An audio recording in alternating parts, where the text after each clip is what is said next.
శ్రోతలకు నమస్కారం. మన ఛానల్కు స్వాగతం. శ్రీరామచంద్రాయ నమః. శ్రీ కళాభాను విజయం 19వ భాగం. రచన పంచరత్నం సుబ్బరామప్ప గారు, ఎనగలూరు గ్రామం. హిమాచల ద్రోణుల ఎందుగల కపాలపురమందొక ఒకానొక దినంబున బేతాళ మహారాజు కొలువుండే. భూతములు ఛత్రములు పట్టి ఉండిరి. శాకినీలు చామరలు వీచుచుండిరి. కూష్మాండంబులు జయ జయ ధ్వనులు పల్కుచుండిరి. వైనాయకాదులు కైవారంబు లొనర్చుచుండిరి. గుహుండును బ్రహ్మరాక్షసులును మంత్రస్థానంబునందుండి మంతనంబులాడుచుండిరి. పిశాచములు సభామంటపము చుట్టూను ఖడ్గపానులై కాపుండిరి. మారీచులు సేవకావృత్తిచే అతని ఆజ్ఞలు నెరవేర్చుచుండిరి. అప్పుడందరిన్గాంచి భూతగణములారా, చతుర్దశ భువనంబులందు నా అట్టి ప్రతాపవంతుడును, నా వంటి సర్వ విద్య గరిష్ఠుండును, మాయా ప్రవీణుండును, ధనుర్విద్యాధికుండును కలడే. మిమ్మలనందరినీ రక్షించుటకు గదా పరమేశ్వరుడు నన్ను సృష్టి యునర్చి నాకీ అధికారమును అట్టి ప్రతాపమును వసంగియున్నాడు. ఇట్టు జగజ్జేగీయమానుడనైన నా గర్వం బణచిన తన ప్రతాపంబుచే కట్టివేచి 5 మాసములు అధిక పరితాపమందునట్టి గోడు గుడిపించిన భేండా భైరవాసురుడింకెంతటి ప్రభావవంతుడో నిర్ణయించుటకు సాధ్యమగుకున్నది. అట్టి ప్రతాపవంతుని భైరవానుచరులు 1000 మందిని, చార్వాకుల 1000 మందిని, కాపాలికులను 1000 మందిని, నరువది రథంబులను వారిని 300 అశ్వీకుల 5 గడియలలో తానొక్కడే సంహరించి భైరవునకు బలియొసంగుచున్న పురుషులను స్త్రీలను ప్రతికించి భైరవశిల 100 శకలంబులొనర్చి ఆ ఆశ్రమంబు కాల్చి భస్మం వనరించి నన్ను బంధ విముక్తినిగా నరించి నా కొరకై ప్రాణాపాయకరమైన అవస్థలం చెంది మహోపకారం వనరించిన ఆ కళాభానును అంటే వసుంధరునకి ఏమి ప్రత్యుపకారమనర్చనను?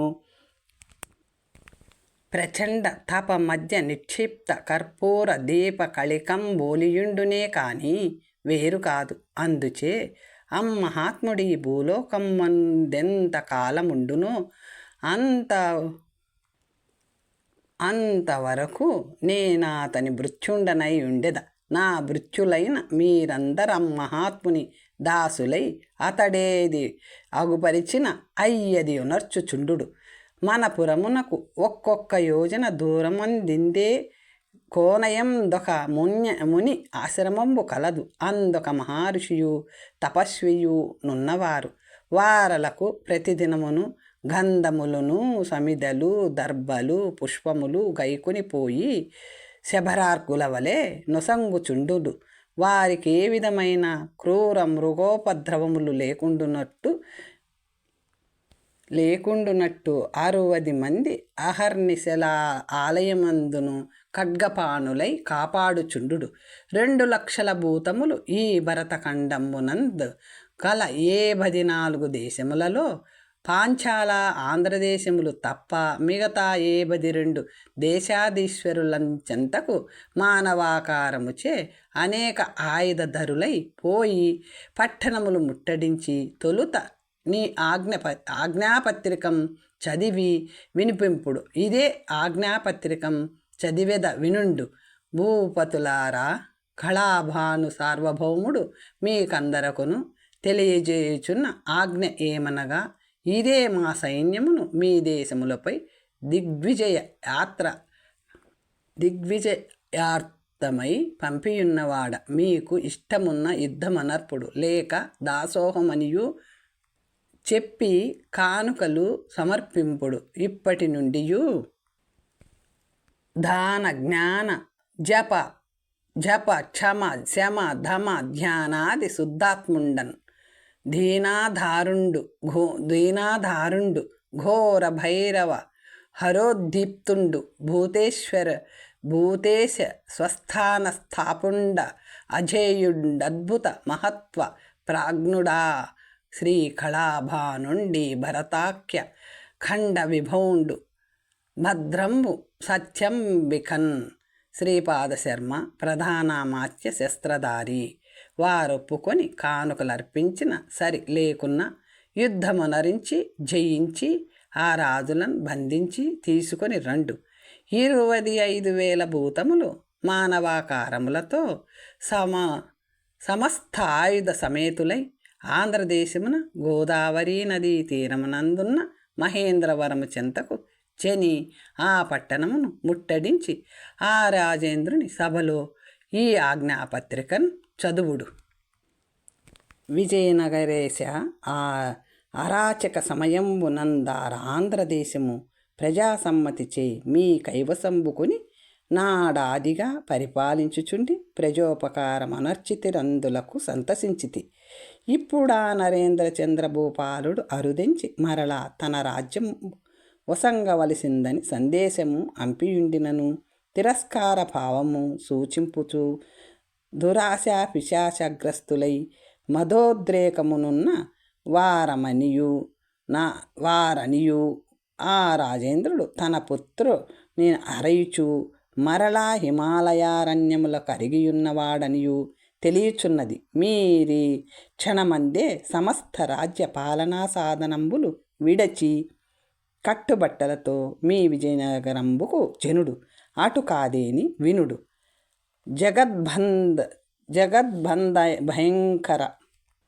జగద్భయంకర భేంఠా భైరవ చార్వాక భైరుండు చర కంఠనాల నిర్మూలన నాభిల్ భగుంకరవాలమిదే మీ కంఠనాలములపై క్రీడింప నుంకించుచున్నది. అట్లొనర్ప నాకు సమ్మతి లేమి.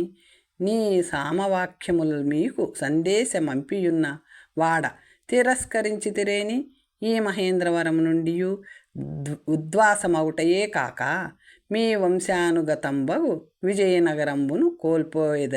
ఇదియే మా ఆజ్ఞ. కళాభానునన్ వసుంధర భారతవర్ష సార్వభౌమ వారొప్పి విడిచి చెనిరేని సరి అటుల లేకున్నా నా ఆ రాజును విజయనగరంబునందున్న అతని ప్రతినిధిని జయించి పట్టి ఆ పట్టణములు రక్షించుటకు 20,000 మంది నిలిచి తక్కిన 5,000 మంది వారిని బంధించి గైకొని 2 కోట్ల భూతములు ఈ ఆజ్ఞాపత్రికలను కొని చెని ప్రతి ఊరునందును ప్రతి పట్టణమునందును ప్రతి పల్లెయందును బహిరంగమందుంచి భేరీ ధ్వనములతో అందరికీ తెలియనటుల స్వరమును చదివి వినిపించి రండు. ఇదే ఆజ్ఞాపత్రికం చదివేద వినుడు. సర్వవర్ణాశ్రమ చార ధర్మ నిపుణులగు ప్రజోత్తములారా, మీకు ఉపదేశపూర్వకముగా ఒక ఆజ్ఞ నొనర్చెద. మీరిటుల వర్తింతురేని ఇహమందు కీర్తియును పరమందు సద్గతియును చెందుదురు. ఇప్పటి నుండి నేను మీ ఏలికనై మీకు తగు వసతులు ఏర్పరిచి సత్యమార్గముగా మిమ్మలను పరిపాలించద. నా ఆజ్ఞ వినుడు. జన్మములలోనూ ఉత్తమమైనది మానవ జన్మము. ఈ జన్మమందే పునరావర్తి రహితమై మహాపథమునందు మార్గం వెరుంగవలయను. ఇతర జన్మములయందా మార్గం వెరుంగొట దుర్లభం. మీరు మీ దేహావసాన పర్యంతము ఇందెప్పుడైనను అబద్ధం వాలాడకుడు, సత్యమే పలుకుచుండు, జీవహింస మనర్పకుండు, సర్వభూతములయందును సమభావముంచుడు,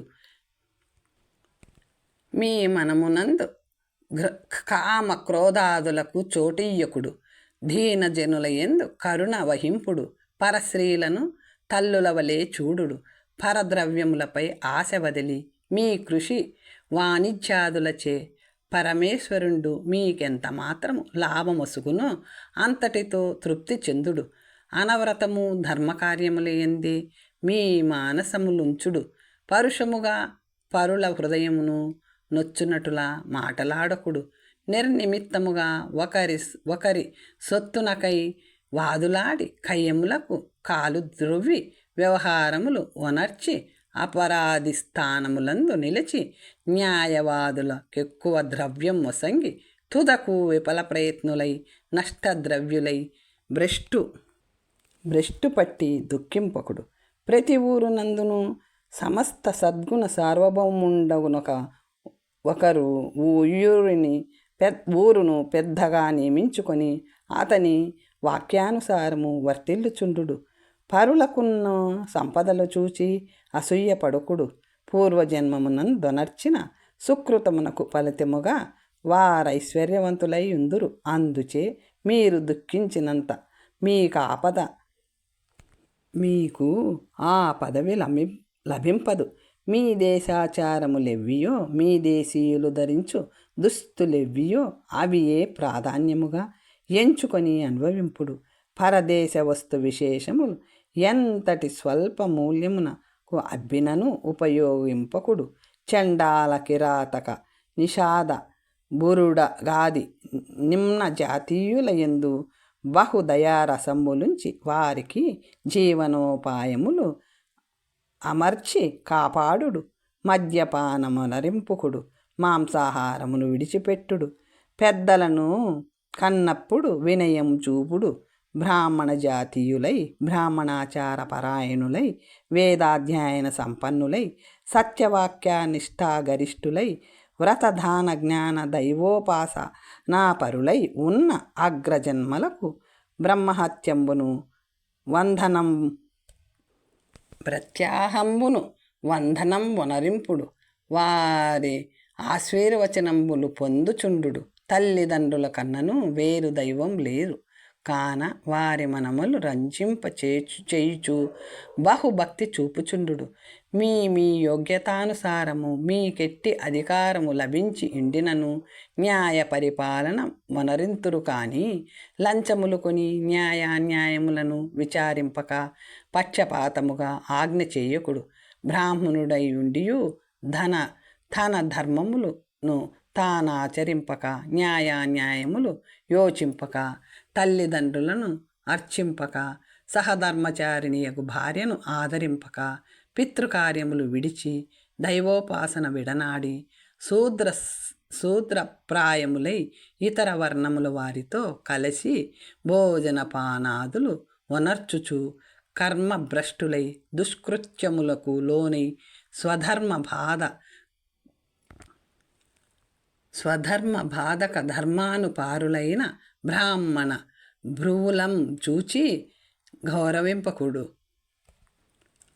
దర్శన స్పర్శములకు యోగ్యత లేని చండాలుని కన్నను హీనునిగా చూచుచుండు. ఎట్టి స్వపచునకైనను అన్నదానం వనర్పుడు. జాతిని చండాలురై ఇతర మతముల వారి బోధనలకు లోనై పుట్టిన 10వ నాడు ప్రత్యక్ష దైవతములగు తల్లిదండ్రులిడిన పేరును విసర్జించి క్రొత్త పేరులు నుంచుకొని తాము మతభ్రష్టులై తమకున్నది పోక లేనిది రాక దరిద్రము వీడక ఐశ్వర్యము లభింపక దేవుడు అగపడక త్రాగుట మానకయు భయభ్రష్టులైన వారిని మీ చెంత చేర్పకుడు. వారి పూర్వజన్మ సుకృత దుష్కర్మానుసారము వారికా నీచ జన్మము భగవన్నియమకమై లభించియుండు. నందుచే మీరు విపరీత జ్ఞానములు కుదుర్చుకొని వారితో కలిసి మెలిసి భ్రష్టు పట్టకుడు. కేవల ధర్మ మార్గమున ఇతరులకు ప్రాణప్రాయమయ్యడి కాలములందు ధర్మ సూక్ష్మమనుసరింపుడు. చోర వృత్తులన్ మానుడు. మీ భార్యలపై లేనిపోని అపరాధములను స్థాపించి మీ లోపములను గమనింపక వారిని భ్రష్టు పట్టింపకుడు. భగవంతునిపై భక్తి వదలకుడు. ఇంద్రియములను జయింపుడు. స్వామి కార్యముల యందు అప్రమత్తులై ఉండు. బ్రాహ్మణులై పూర్వపర క్రియల యందు ద్రవ్యలోపంబని మంత్రక్రియాలోపము లొనర్చి కర్మను నశింపచేయకుడు. దాన వ్రత యాత్రాది పుణ్యకార్యములొనర్చి తత్ఫలము భగవత్ప్రీతి చేయుచుండు. అహంకారమును భేదబుద్ధి కలిగి పునర్జన్మమునకు విత్తనము నాటుకుడు. సర్వ జంతు గణములకు ఆశ్రిత భూతమైనది మానవ జన్మము కాన వాని పరిపాలనంబు దుదాసీనత వహింపకుడు. పాపము లేదు, పుణ్యము లేదు, జన్మ లేదు, కర్మ లేదు అను నాస్తిక మతములను విశ్వసింపకుడు. వేద చోదిత ధర్మములను, వేదవాక్యములను ప్రమాణముగా నెరుంగుడు. కృత్రిమ ధర్మోక్తులు ననుసరింపకుడు. మనోనిశ్చయము కలిగి ఉండు. భారత యోషమా తల్లులారా, మీకొక విజ్ఞప్తి. పాతివ్రత్య సమగ్ర వైభవముల్ నిష్పాపాత్ములన్ రుక్మిణి, సీతా, అరుంధతి, గౌరీ, భైమి, సతి, శ్రీ శ్రీమంతిని సన్నిభల్ మాతో శ్రీలగు మీరెరుంగని స్వధర్మం బెద్దియైనన్ భవచేతంబులన్ శృతి ధర్మ సంగతిన్ సుశ్రీలొందగ చేయరే. ఇట్ల నర్పక ఎవ్వరేని ఆజ్ఞాతి అతిక్రమణం వనరించితిరేని మిమ్ములను శిక్షించుటకు శిక్షాదండ నీతి మనుస్మృతులు చాలవు, ఇంకను అధికమగు దండనలు విధించద. ప్రజలు రాజాజ్ఞానుసారులు, రాజులు ప్రజాసౌకర్య దాయకులు. రాజును ప్రజయును దేహ న్యాయముగా వర్తించుట విధి. రాజు రక్షించవలయు, ప్రజలు రాజు నర్చించవలయు. పక్షపాతం మొనర్చి స్వలాభపరుడై ప్రజాప్రయోగ కార్యములకై లాభ నష్టములను యోచించుచు వ్యాపార విధిగా పరిపాలించుచు భూపాలుడు నిక్కముగా మహిపాలుడవునే. ప్రజల పాలిట లయకాలుడు మహాపాపలతాళవాలుడు ప్రబలతర చండాలుడు. అట్టి దురాత్ముని స్మరణ ఏటికి నింతటితో విరమించద. మహాజనులారా, ఇదే వందనము అర్పించద. కళాభాను వసుంధర, భరతఖండ సార్వభౌమ, ఇది ఏ ఆజ్ఞాపత్రికయని వసంగిన భూతగణములు మానవాకారముతో అనేక ఆయుధ సమన్వితులై అర్భటించుచు వారి వారి కార్యములకై వారు చెనిరి. బేతాళుడు సభ చాలించె. నరేంద్ర చంద్రాశ్రమము విడిచి వసుంధరుడు ఉద్యాన ఆభిముఖుడై పోవుచుండ సుశీల భువనమోహినును అతని వెంట కొంత దూరం వరిగి ఆవల సౌధంబులోని కరిగి వారి వారి ఉనికిపట్టులో వారు నివసించిరి. భువనమోహిని దేవికి తను తాపమధికమయ్యే. భయమును తొట్టుపాటును బొడెమి విరహమతిక్రమించి అక్కట నేనెంతటి అవివేకురాలునో యుక్తాయుక్తం విచారింప అమ్మహాత్ముడే కళాభానుడై ఉండియు తెలిసికొనక బాల్య చాపల్యంబున ఏమేమియో మాటలాడితి. ప్రాణరక్షాపరాయణుండైన అమ్మహాత్ముని మనసు నొప్పించితి. అతడే కళాభాను భువి విభుండుగాకున్న నీ మహోద్దండ ప్రతాపమును, నీ అసహాయతను, ఈ మకరాంక సౌందర్యమును, ఈ ధర్మగుణంబును, ఈ తేజంబుండును అతడధర్మచారి అవునే. తాను కళాభాన విభుండును ధైర్యముననే నేనతన్ని వరించి ఉన్న దాననని నా లేఖ వలన నా మనోభావం మెరింగించిన వాడగుట చేతనే నేనెంత వేడికొన్నను అవి లెక్కింపక నా కళాస్థానములు ఎందే చూట్కియు మోహత్రికరణ ఆలాపనములను విచ్చలివిడియునర్చి నన్ననేక జన్మలయం దాతని దాస్యవృత్తి వనర్చినను రుణము తీర్చుకొనలేదు. అట్టి ప్రాణరక్షాపరాయణుణ్ణి ఉత్సాహభంగమగున్నటులా మాటలాడితి. అక్కట అమ్మహాత్మునికే నేనెటుల మోము కాన్పింతు, ఎటుల పల్కరింతు, నా మమత నెగతి వెల్వరింతు. అతడింక నన్ను పలకరింపడు, నా మోము అయినను కాంచడు. అతులిత తన యౌవన ప్రాదుర్భావమయుండియు అతి సమీపవంతులమై ఉండియు అపచార దోషమున ఇట్లు వికలత చెందగలిగే నేనేమి అమ్మహాత్ముని యందు నాకధిక స్వతంత్రము గల దా అధిక స్వతంత్రము కలదా ఆ ఉద్యానవనమునకు జనియద అని ఉవ్విళ్ళూరుచు పోయిన ఆదరింపడోయని చెంకుచూ కాని చూతమని యూహించుకుచున్న సమయమున సౌపాన మార్గమున టకటకమని కాలిచప్పుడు విననయ్యే. అట్టే చుచ్చుచుండ మన వసుంధరమూర్తి లోనన్ ప్రవేశించే అక్కాంత దిగ్గున లేచి పదములు త్రొట్టిల్లా మనమున దిగులు పడమ మోమున చిరు చెమటలు క్రమ్మ చేతులు జోడించుకొని నిలువంబడి వసుంధరుడామెన్ చూడక ఆ అంతఃపుర వైచిత్రమున్ గాంచుచు అటూ నిటూ పోవుచుండె. తన్ను పలకరించునేమోనని భువనమోహిని ఉవ్విళ్ళూరుచుండె. ధీర మనస్కుండైటచే సౌద విశేషంబులు తిలికించుచు గమనంబు చేతను మాటాడక మౌనం అవలంబించే. ఆ రాజపుత్రిక అతనిని గాంచి, మహాత్మా, నా అపరాధమేమి? పలకరింపక అటూ ఇటూ పరికించుచున్నవాడవే అని భయ సంభ్రమంలో విన్నవించుకొనియే. ప్రత్యుత్తరము లేదు. రాజకుమారాయనియే. జవాబు లేదు. ప్రాణరక్ష పరాయణ అని మాటాడలేదు. ఆర్తజనరక్ష దీక్షా ధురంధర సహస్ర సమ తేజో దుర్నిరీక్షణ జగద్దాహిర్త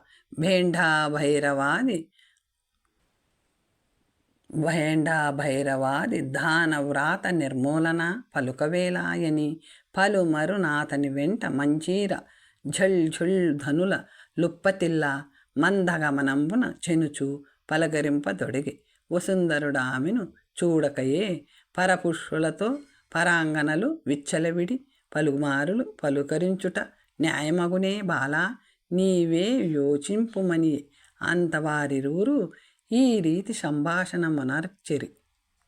భువనమోహిని ఇలా అన్నది. ప్రాణరక్ష పరాయణులైన సర్వధర్మజ్ఞులకు మీ వంటి సత్యపురుషులు పరులైనను స్వకీయులైనను పలుకరించుటచ్చే న్యాయ విరుద్ధము కాదని పలుకరించితి. నిందాపరాధము మెండు కలదేని మన్నింప వేడుకొనియేద అనెను. వసుంధరుడు, సహజ సాధ్వీధర్మ పాండిత్యంబుగల నీవే పలుమారు పలకరించుచు ఈ సౌద శృంగారంబారయ చెనుదించిన నా యుద్ధమమును కేటికి అంతరాయము కల్పించదవా? వింతలలోననే నిశీలత్వం చెందుచున్నానని ఇంతలోననే నీ శీలత్వం బెందు చెనినది అనెను. భువనమోహిని ఇలా అన్నది. పరపురుషులతో పలకరింపకుండుట కదా మీకు సమ్మతి. ఇచ్చట పరపురుషులు ఎవరున్నవారు అనెను. వసుంధరుడు, ఏలా నేను పరపురుషుడను కానా? నీ మనోధవుడైన కళాభానుడు కాక మిగతా వారందరూ పరపురుషులేనని నేను వివరింపవలెనా అనెను. భువనమోహిని, నా మనోధవుని తోడనే నేను పలకరించుచున్నదాన. అందుచే నే విధమైన శీలం కోల్పోవట లేదని నిక్కముగా నమ్మియున్నదాన అనెను. వసుంధరుడు, అందుకే శ్రీ అతి చపలను మాట స్థిరపడియుండుట. ఇంతకు మునుపు నీవన్నదియే కదా. ఇంతలోనింత మార్పు కలుగుటకేమి కారణము? ఇచ్చట నీ మనోవిభుండెందున్నవాడు అనెను. భువనమోహిని, దేవా, ఆ రాజఋషీంద్రుని స్వీయ చరిత్ర విమర్శనలో నీవే కళాభాను విభుడని గ్రహించియున్నదాన. లేకున్నా ఈ అసహాయ ప్రతాపంబు, నీ అమేయ సౌందర్యంబు, నీ అద్భుత కరుణారసము, నీ అఖండ తేజము ఇతరుల యందు కలుగునే మహాత్మా అనెను. వసుంధరుడు, పలుపోకలం బోకుము. ఆ ఋషీంద్రుడు తన కథయు తన పుత్రుని కథయు చెప్పుకొనే గాని నేను తన పుత్రుడైన కళాభానుడని వివరించెనా? ఇంతలో తొందరపడి వీరపురుషుండైన నన్ను మనఃప్రియండనుకొనుటచే నిక్కముగా శీలము కోల్పోయేదవని నమ్మియున్నవాడ అనెను. భువనమోహిని ఇలా అన్నది. మహాత్మా, ఇంకెంత మురుగు పెట్టినను ప్రయోజనం ఉండదు. నా మన ప్రీతికరుండవు, నా ప్రాణ రక్షకుండవు. నిక్కముగా సత్యముగా కళాభానుభువి భువి విభుడవు నీవేనని ఉన్నాను, నన్ను మన్నింపుము. వసుంధరుడు. తరుణి రమణీయ సరోజ మంద పానవదన తరుణి రమణీయ సరోజ మరంద పాననంద మద వందిందిర జుంకారాలంకృత సరోవర తీరాలతా మంటపాంతరంబునందనంగ మార్గాన పరికంపితుడనై నీ చెంతకు చెనిదించితి. వేడికొంటి నన్నన్యునిగా నెరింగితివి, తిరస్కరించితివి. వైరాగ్యము హించి ఇంక నా జోలికి నీకేలా అనెను. నీకిష్టమగు వరుణ రసికును నా చెంత నీ భువనమోహనాకారంబునకు తగు సుందరం ఉండవలదా? నీ సమస్త విద్యా పాండిత్యమునకు తగు రసజ్ఞత నా చెంత నుండవలదా? ఉత్తమ క్షత్రియాంగన వగు నీ క్షాత్రంబునకు తగు తేజంబు నా చెంత నుండవలదా? వలదు దూరకుండుము నీ సౌధంబుగాంచి వెడలిపోయేదా? ఈ సౌధంబును గాంచి వెడలిపోయేదా? నీ ఆజ్ఞ లేక ఈ సౌధంబును ప్రవేశించుటచే అపచారమనర్చిన వాడనైతినేని మన్నింపుము, ఇప్పుడే వెడలిపోయేదా అని పలు విధముల సమాధానంబులు చెప్పినను కేవల వైరాగ్యభావముచే నుండుట కనుంగొని భీతిల్లి దిక్కుతోచక వదనము వెలవెల భార గద్గద కంటయై చేతులు ముకలించి ఆ కాంత పరితాపంబుగని కళాభానునకు మనంబు చిక్కబట్టుట అసాధ్యమయ్యే. కఠిన మానసం భాత్రత వహించే, మోహం బంకురించే, తమకం పతిచయించే. చిరునవ్వు నవ్వుచూ ప్రాణేశ్వరి దుఃఖింపకము అని అతివేగముగా ఆ సతి సమీపమును కరిగి గాఢాలింగనమాచరించి తన అంగవస్త్రముచే కన్నులు నీరును తుడిచి మోహాన్మాదమున గళాస్థానము లటుంచు ముద్దు పెట్టుకొని, కామిని నీ పాతివ్రత్యంబునకును నీ మనస్శుద్ధికిని సంతసించితి నని చెప్పుచు దద్ది ఈ ఆలింగన సౌఖ్యమునకు అదియే బ్రహ్మానందముల వలె మయమరిచి కొంత తడనట్లే నిలువంబడియుండ భువనమోహినీదేవికి పరితాపంబు ఉడిగే, సిగ్గు ఒడిమి. ఆతని కౌగిలియందే తలదాల్చి అణిగి ఉండి వారిరువురిపై నొక్క పుష్పహారము పడి ఇది ఎందుండేనని వీధి తిలకింప నా సౌధంబునందలంకరింపబడి ఉన్న పుష్పమాలలు వాయు చలితంబై తమపై పడియున్నట్టు గ్రహించి ఇది ఒక పరమేశ్వర లీల అనుకుని వారిరువురు ఒక్కచో ఆసీనులై ఉన్నంతలో ఒక శబ్దము విననయ్యే. అది ఏమియోయని ఆలకింపగా ఆహా, అదే మన శ్రీపాదుని ధ్వని వినబడుచున్నది. నీవు సుశీలం దోడ్కొని ఉద్యానవనం చెంతకు కరుగుము. అతండు చూచున్నట్టుగా మీరిరువురు అటు ఇటు సంచరించుచుండు. వారిరువురు ఒకరినొకరు గుర్తించిన అనంతరము నీవి సౌధమునకే ఏతేరుము. నేనిదే మా జననీ జనుకులకు తగు పరిచర్యలు నర్చి ఫలపుష్పాదులు సమకూర్చి చెనుదెంచద నని కళాభానుండని భువనమోహినియు నవ్వుచు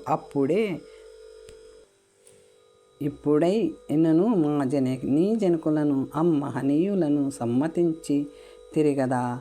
వారా పుత్రుల వియోగముచే దుఃఖించుచుండుట ప్రత్యక్షముగా కాంచియు నేనే మీ పుత్రుండనని చెప్పి వారి దుఃఖోపశమనం బొనరింపకుంటిరే. అందునకేమి కారణమో వివరింపవలేనని విన్నవించుదాన అనెను. కళాభానుడు ఇలా అనెను. దేవి, మహాత్ములు మహేంద్ర వైభవముచే మహేంద్రవరమున తులతూగుచుండి ఈ నిర్భాగ్యుని కొరకు రాజ్యము కోల్పోయి అడవుల నిడుములు పడుచుండగా అంగనా సమేతుడైన మీ కుమరుడునని నేనేదు చెప్పుదు. మహాత్ములను మరలా ఆంధ్ర రాజ్య సింహాసనంబున కూర్చొండబెట్టినప్పుడు నేనే మీ కుమారుండననుటకు నోరు నోరాడును. సర్వజనులకు సమ్మతి అయి ఉండునందుచేత వివరింపకున్నవాడ. నిదే పోయి సపర్యలొనొచ్చ చెనుదెంచెద, నే చెప్పినట్లు నరింపుము అనెను అని కళాభానుండ ఆశ్రమ మార్గముగా వెడలిపోయే. బోనమోహిని సుశీల వాసము చెంత కరిగి, బాల మనము ఉద్యానవనమునకు పోయి వత్తము రమ్ము.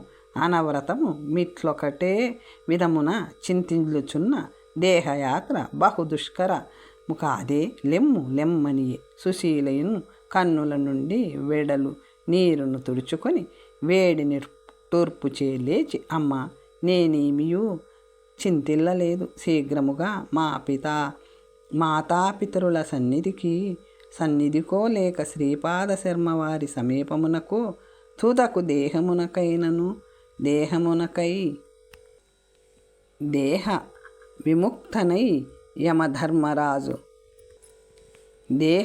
విముక్తనై యముని సమీపమునకో ఇంకను బోవకున్నదానని, ఈ క్రూరాత్మురాలుండిననేమి లేకుండన ఏమని అనుకొనుచున్నదాన ఇంతియే ననుచు బోనమోహిని సమీపమునకు ఏతెంచె. ఒకరి చేయి ఒకరు పట్టుకొని ఉద్యానవనము ప్రవేశించి అటూ ఇటూ పరికింపుచు లతలంబొందిక పరచుచు లతాంతలములందు చిదుముచు చిగుళ్ళు గిల్లుచు పక్షులను దోలుచు విహారము చేయుచుండా. తర్వాత కథ వచ్చే భాగంలో తెలుసుకుందాం. ఓం స్వస్తి.